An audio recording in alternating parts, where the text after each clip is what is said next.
Messieurs, dames, le bonjour, j'espère que vous allez bien, que la vie vous traite bien. Aujourd'hui, nous allons ergoter sur Wind River, la rivière au vent. Je suis bon en anglais, bordel. Un petit pitch rapide. Corey Lambert, un pisteur du Wyoming, alors qu'il chassait, découvre le corps d'une femme sans vie dans la réserve indienne de Wind River. Le FBI envoie l'agent Jane Banner, à voir avec Bruce, sur les lieux du crime. Corey, longtemps lié à la communauté indienne, accepte d'assister l'agent Banner dans son investigation.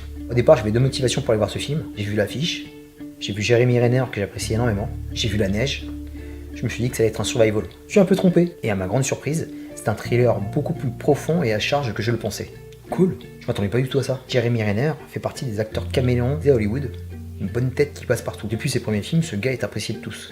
Aussi bien dans les petites productions indépendantes que dans les gros blockbusters type Avengers ou Mission Impossible. Là où j'ai vraiment apprécié le bonhomme, c'est dans les projets un peu plus personnels, comme Des Mineurs, Town, pour ne citer que. Vu que c'était mon retour de vacances, je me suis pas trop renseigné sur le film, et tout de suite j'ai reconnu une petite patte qui m'avait un peu marqué, c'est la touche de Taylor Sheridan qui a travaillé sur les scénarios de Sicario et de Comancheria que j'ai kiffé, qui ont reçu un beau succès autant auprès du public que de la critique. Ici il est au scénario et à la réalisation, c'est la première réalisation que je vois de lui. Il avait fait en 2011 un film qui s'appelle Ville que j'ai pas vu. Et tout ce que je peux te dire c'est que le mec il est doué. Il arrive à te raconter des sujets universels tout en étant intimiste. En sortant de la salle je me suis dit que c'était un bon film mais sans plus. En fait en y réfléchissant dans les jours suivants, ce film m'est remis en tête sans cesse. Comme s'il me hantait en fait. Et c'est là que j'ai vu que j'ai kiffé. C'est ça qu'on aime! River a tous les attraits du bon film indépendant. Mise en scène n'est pas tape à l'œil. C'est très froid, au sens propre comme au figuré. Parce que dans le Wyoming, à cette époque de l'année, ça caille. Et il y a énormément de profondeur. On sent derrière ce film qu'il y a une démarche sincère, viscérale et pleine d'émotions. Taylor Sheridan a opté pour une approche réaliste du thriller, qui s'avère être un drame familial et intimiste. Énormément de scènes qui m'ont glacé le sang, parce que c'est fait dans un milieu naturel. Et autre chose à noter, qui est vraiment un bon point pour Taylor Sheridan, il aurait pu s'appuyer sur les paysages pour faire une réalisation clinquante, et là il s'est vraiment attaché à l'humain. Vous êtes dans la contemplation. Le propos est vraiment de se centrer sur le meurtre abominable de cette jeune fille. C'est une réalisation qui est vraiment humble, qui est là pour servir le récit et pas autre chose. Ça fait longtemps que je n'en avais pas vu une comme ça. De par les paysages du Wyoming, il n'est pas là pour nous faire du National Geographic, il n'est pas là pour nous montrer la beauté des lieux. Ce qu'il souhaite, de mettre le spectateur au cœur d'un endroit hostile, inhospitalier, où il est vraiment difficile de vivre. Et même au niveau de la colorimétrie qui a été choisie, on reste dans une tonalité grise qui est limite dépressive. On n'est pas du tout dans une balade champêtre en montagne. On est plus dans Délivrance que dans les bronzés fonds du ski. Comparaison de merde. Vous voyez où je veux en venir. Survie, désespoir, la mort sont là pour nous servir de guide. On va faire un film glacial où les moments où le silence est brisé est rarement bon signe. Le seul bémol que j'ai à dire, c'est que la tension n'est pas permanente. C'est vraiment plus cool qu'elle soit présente tout le long du film. Bien que quand elle débarque. Un petit problème au niveau du rythme. Même si c'est pas bien méchant.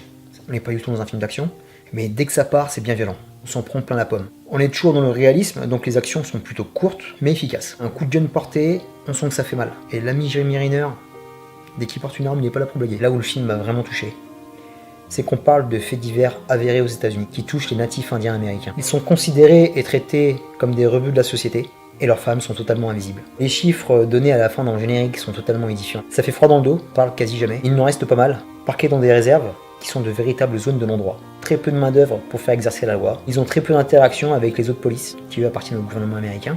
On se dit à une époque qui a évolué, ce genre de choses n'arrive plus, mais ça arrive bien trop souvent. Et c'est un sujet sur lequel on ne met pas le doigt. Ce film est un constat horrible de ce qui se passe là-bas. Et sur pratiquement les 2 heures du film, on nous dresse quelques portraits très émouvants, sans en faire des caisses, pour susciter l'empathie. J'aime beaucoup l'acteur indien qu'on voit souvent dans pas mal de films, qui fait un peu l'indien de service, Graham Greene, et aussi Girl Bunningham qui m'a vraiment touché, il a failli me lâcher des larmes. Qu'est-ce qui se passe, Rebeu? Non, c'est rien, c'est juste une poussière. Ils avaient des rôles vraiment touchants. Idem pour le casting féminin des indiennes, qui sont non seulement très belles, mais très touchantes à l'écran. Le ton d'un regard, d'un geste, les émotions nous explosent à la gueule. Quand on voit le couple qui vient de perdre leur fille, même les indiens qui vivent dans des baraquements, qui sont complètement shootés à je ne sais quelle drogue, peut-être que touchés et mal à l'aise par rapport à tout ce qu'ils vivent. Taylor Sheridan nous prouve qu'avec une mise en scène maîtrisée, on peut impacter n'importe quel spectateur. Bien plus qu'avec des longs dialogues ou des belles images. Sincèrement, ça fait peut-être 10 jours que j'ai vu ce film, mais je suis toujours en train d'y penser. Ce genre de situation inhumaine me débecte. Je me dis qu'on est en 2017 et ça existe encore. Ça peut foutre que les boules. Au niveau du casting, bien que je ne suis pas fan de cette actrice, Elizabeth Olsen nous joue une très belle partition. Elle a à peu près le même rôle que Emily Blunt dans Sicario, et elle est larguée dans un monde qui lui est complètement étranger. En fait, elle sert de témoin entre l'Occident et ce qui était l'Amérique il y a des siècles. Elle se prend ça dans la gueule de manière brute, et toutes ses convictions de jeune agent du FBI sont réduites à néant. Elle va devoir se bouger le fion pour survivre. Au départ, quand j'ai vu que c'était elle qui allait jouer ce rôle, j'étais vraiment réticent. Il faut reconnaître qu'elle a fait vraiment une prestation honorable. Donc bravo Elisabeth, il n'y a pas que la sorcière rouge dans la vie. Sinon Jeremy Renner, moi je suis un big fan, je suis un peu parti pris. On parle pas beaucoup de cet acteur, mais il est à l'aise dans tout ce qu'il fait. Super crédible en chasseur-pisteur, et aussi en homme qui est abîmé par la vie, mais qui reste extrêmement attachant et humain. Il y a même une scène qui m'a mis au 36e dessous. c'est qu'on lui fait tomber l'armure et quand il parle de son passé. Faut vraiment être dur pour pas lâcher une petite larmichette. Un côté bad guy qu'on a vu dans ses autres films, qui gère super bien. Là, il a son summum. Jeremiah et No Suicide, tout le reste de la distribution, il n'y a vraiment rien à dire. Et donc tous étaient bien castés, tous de vraies gueules qui sonnent Wyoming. Un petit mot au niveau de la bande son, j'ai reconnu la patte de Nick Cave avec Warren Ellis. C'est toujours un délice à écouter, ça s'accorde parfaitement avec le récit. Il y a vraiment des tonalités brutes, tribales, qui font très indiennes. Pour conclure, je vous conseille bigrement d'aller voir Wind River, une belle surprise, on peut le dire, un constat poignant, dénonçant des faits divers inadmissibles, qui filent la gerbe. Et ce en évitant beaucoup de pensifs. On fait pas dans le pathos, c'est réaliste, froid, mais ça en reste très touchant. C'est une œuvre remarquablement maîtrisée par un réalisateur, scénariste. Marquez bien son nom dans votre tête, je pense que ça va être le réalisateur à suivre dans les prochaines années. Je suis pressé de voir la suite de sa carrière. S'il ne se perd pas en route, je pense qu'on parlera de lui sur d'autres films.